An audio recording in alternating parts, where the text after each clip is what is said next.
I made only 3 videos on this channel, and all of them got over 100,000 views. Believe it or not, it all comes down to these 4 steps. I already explained how I use storytelling to get more retention.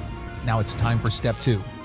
You ready? If no one clicks on the video, they don't watch. The point of a thumbnail is to create a journey from the thumbnail to even the high quality images are crucial. Add some intrigue and make people want to know what happens next. Doesn't make any sense. We need to make better thumbnails.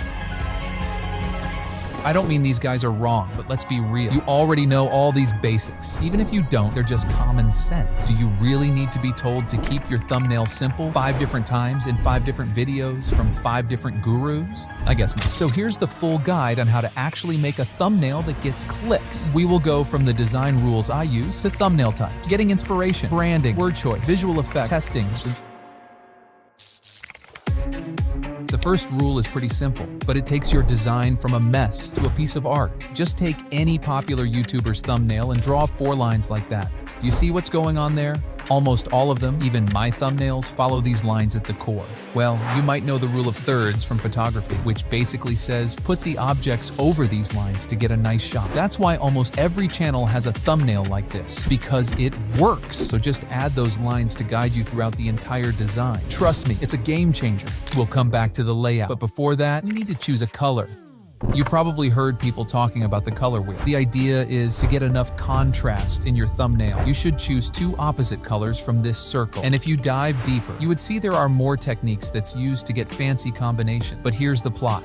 I don't use them. There's a much easier way to find a color for your thumbnail and for your entire channel. So, here's what I do. Take any color you like as your main color. I chose yellow for mine. Then add 3 more. 1 black, 1 white, and 1 in the middle. You can slightly tweak these to match your main color, but I like to keep it simple. And finally, add another color to highlight things. There we go, a color palette. That's actually useful. Even though my sister says it looks like a Minecraft house made from diamond and gold, I like it. You can use it in your editing too, but that's for another video. Now you might ask, wouldn't that be too repetitive if I use the same colors in all my thumbnails?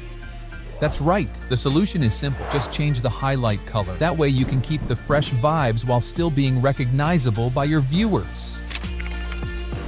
It's simple. Just pick a basic font that isn't overused, and you're good to go. For those who are asking, the font I use is called Eastman, and it looks pretty good.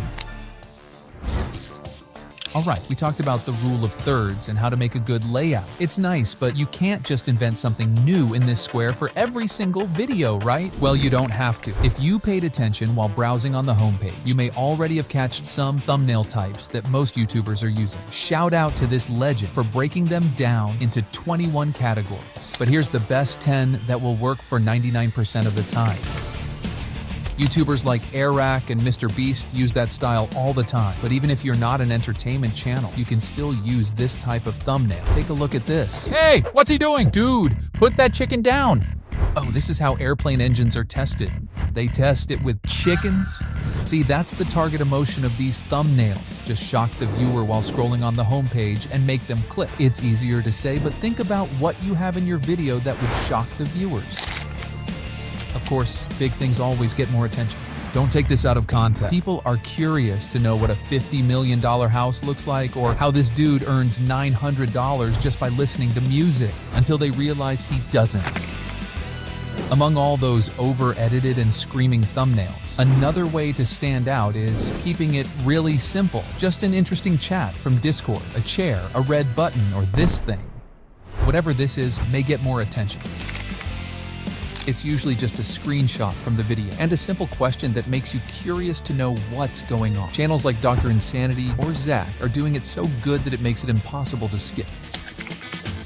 If you're a small channel in a popular niche, social hacking is probably the best way to gain the first traction. Basically, take the face of a famous person in your niche and slap it into your thumbnail. Oh, the video must be about that person though. Otherwise, it's called clickbait. All the videos you see with MrBeast's face are using this strategy, and it works pretty well. Even Dream used it in his first videos. So don't underestimate the power of a popular face.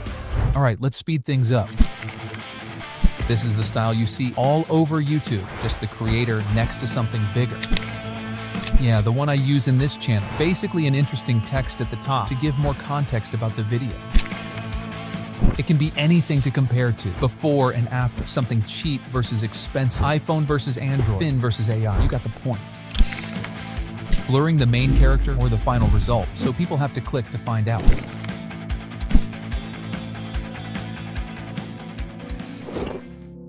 I don't know if you realize, but all of those viral thumbnails that I showed in this video, and even all the ones that you saw on your homepage, have one thing in common. They're not just using one of these formulas, they're combining them.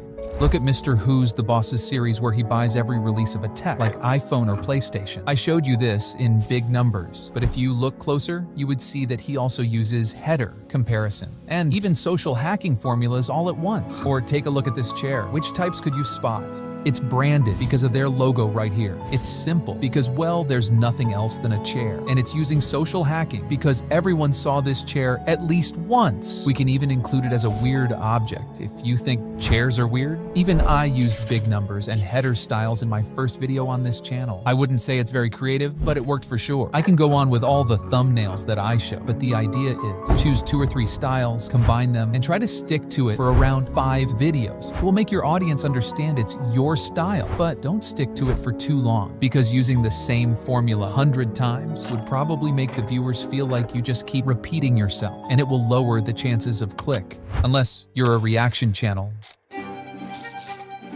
Well, it's one of the most popular advice that you can hear from YouTube gurus. Just look what other YouTubers in your niche are doing and try to replicate it. But I completely disagree with that, and I have evidence to support my opinion. Take my first video as an example. Trying YouTube Shorts is definitely not a unique video idea. What about the thumbnails? That style seems to work for many people. Well, in that case, you're a smart guy. Just copy what works, right? The problem is, you're not the only one. That is the worst thing to do. If you see many similar thumbnails from different channels about the same topic, hopping on that train is probably not a good idea.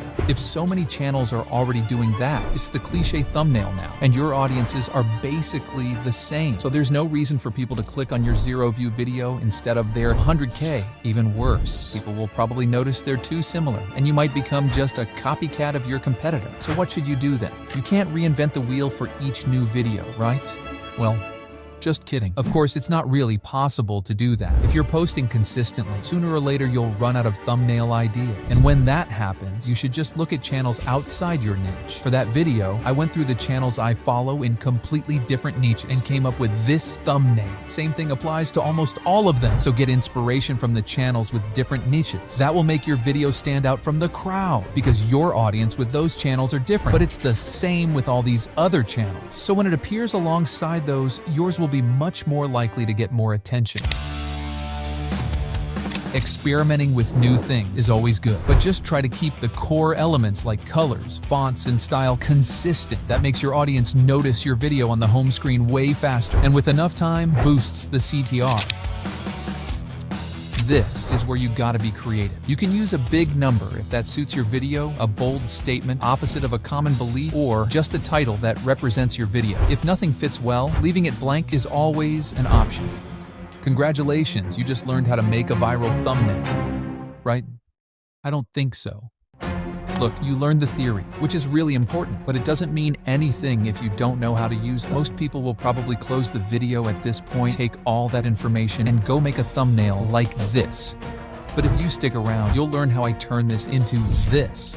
Hey Finn, what do you call it? Photoshop, baby! Photoshop, baby! How you say it like that? With just a few simple effects and some ancient Photoshop sorcery that I learned from this guy. Yeah, hey everyone, I'm still here. Got stuck in this timeline. Dude, you need to work on your jokes. Photoshop! After choosing your concept and sketching a detailed draft on paper, open Photoshop, create a new project, get your lines, add your character, text, a nice background, and other elements. It already looks better than that. Make the text fancier by double-clicking here. Then change the color, add inner glow, outer glow, and whatever this is. Just tweak the settings to make the unique effect you want. Here are the adjustments that I usually do if you want to get a similar style. After you're happy with the look, save it as a new style to use it next time. You can do that for other elements too. It's the effect that I used in this thumbnail to bend this chart. You can bend anything by just clicking the corner of an image and choosing this button. Now, you can warp it however you want. Looks good, but they seem too distracting in the background. Let's add some blur. Select the image, filter, blur, Gaussian blur. That might work, but we can do even better. Let's try again. Select image, filter, pixelate, mosaic. Oh, we made it worse. Again. Again. That's it. Even though these blurs might not suit this thumbnail, they work very well in some cases. So it's nice to know how to use them. All right, let's move on. We fixed these images, but the background is too shiny. It's almost hard to read the text. So we need to make it darker. Take the brush. Whoa. Calm down. You don't have to be a Bob Ross to use this, okay? Just try to keep up. Make your brush big and soft. Reduce the flow to something like 5% and increase smoothing. Now open a new layer on top of your background and start painting behind text, character, and things like that. Okay, we're getting somewhere. That background image looks nice, but I don't really like the color. I said, but I don't really like the color. How to change it? Glad you asked. Select the background, click Image, Adjustments, Hue, and Saturation. Here you can choose a specific color to change or tweak the entire image. Noise. We're almost done, but I'm looking so unnatural over there. I mean, the text above my head is shiny. There should be some light reflections in reality, right? Pick the selection tool, select the thing, create a new layer, take the brush, make it smaller, pick a nice color, and brush over where the light is coming from. Oh, don't forget to change the layer blending style to overlay. If it doesn't work for your image, try other styles and colors too. After everything's done, I like to send it to my phone and play around with the colors in Lightroom, so it goes from this to this. Before publishing the video, you need to test how it looks on YouTube homepage. To do that, go to thumbsup.tv, add your title and thumbnail, and see if it looks good. If it does, you're good. If not, go back to the drawing board again. But hopefully it does. Here it is. I know, it's probably not the best way to make a thumbnail, but that's just how I do it at the moment. It will definitely change with time, but for now, this is all I do.